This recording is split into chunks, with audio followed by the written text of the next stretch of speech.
Hey, what's up, house group? So we are in week 2 of this series, A Rebel's Guide to Joy, talking about how we can find incredible joy no matter what our circumstances.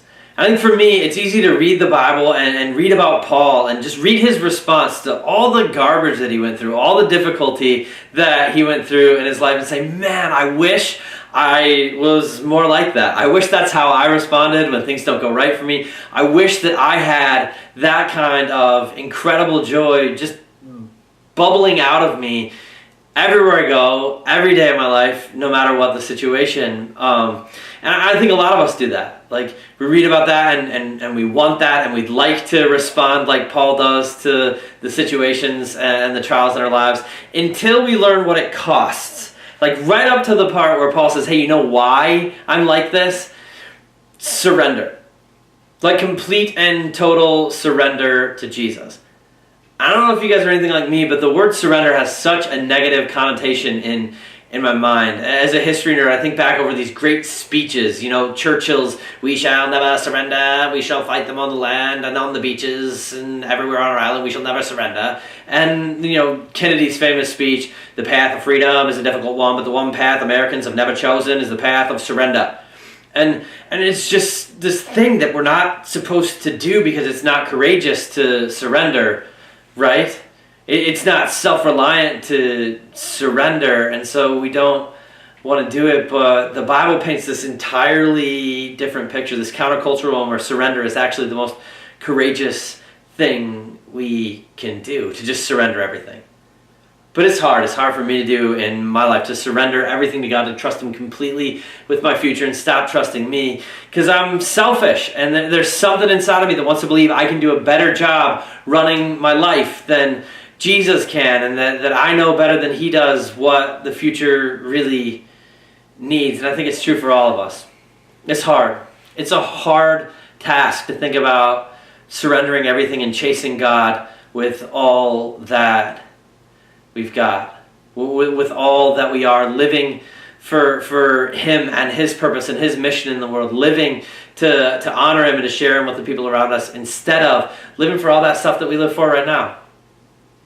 Living for success and possessions and wealth and fame and sex and power and popularity and beauty and recognition and all that stuff that fills up our hearts, that our world promises us will really bring joy and promises us will really bring happiness, promises us we really need, and then never delivers. Never ever delivers. In Philippians 1, Paul kind of talks about what it looks like to surrender like that. Philippians 1:21 is my favorite verse in the entire Bible. It's my goal to live into it. But Paul says, for me, to live is Christ, and to die is gain. To live is Christ, and to die is gain. I have one aim in this life, and I have no fear in death, because I've tried everything, I've seen everything. Jesus is the only thing worth living for, and when I'm living for Him, deliverance is coming, this side or the other. I don't care what happens to me in life or death, because I know who holds the future, and I know that this life isn't all there is. And so Paul's just chasing Jesus, and he encourages us to do the same.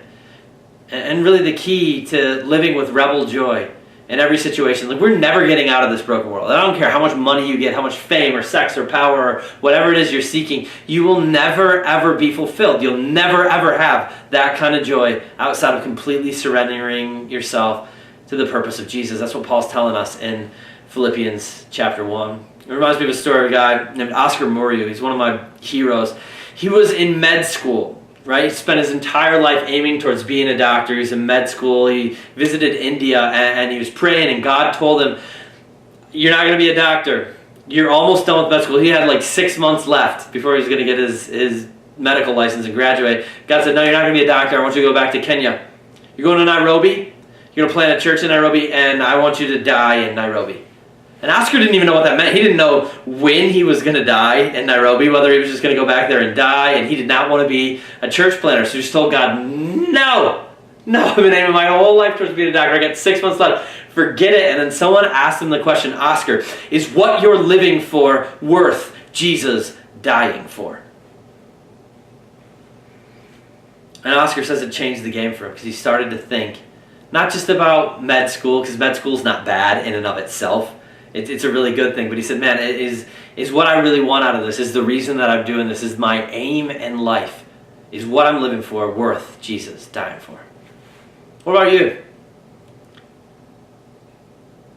What if you asked yourself that same question? Is what you're living for worth Jesus dying for?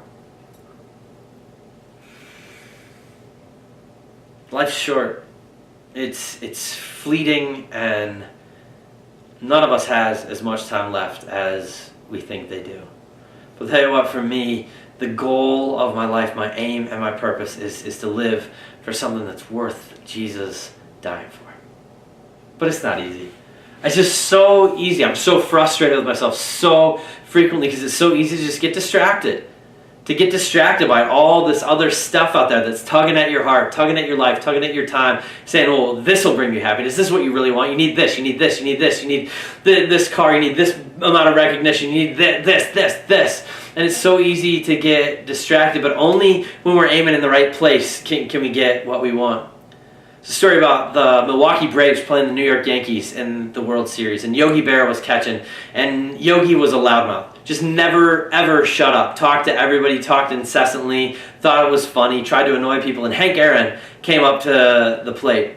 And as he dug in, Yogi started talking to him, trying to distract him. He said, Henry, you're holding the bat all wrong. You're supposed to hold it so you can see the manufacturer's label. Henry, you got to turn the bat around. And as he was talking, the pitcher threw the pitch, and Aaron just smashed it. 400 feet over the fence, home run. And he rounded the bases. He got back to home plate, and he said, Yogi, I didn't come up here to read. I love it. I think so often we hear these voices. You know, the devil is Yogi Berra just chattering, well, yeah, Jesus is okay, but what about this? What about this? What about this? Oh, if you could have Jesus and. But man, we aren't up here to read. You know, we're up here to live for Jesus. And when we do, if we do, I am convinced that he will cultivate in us a joy.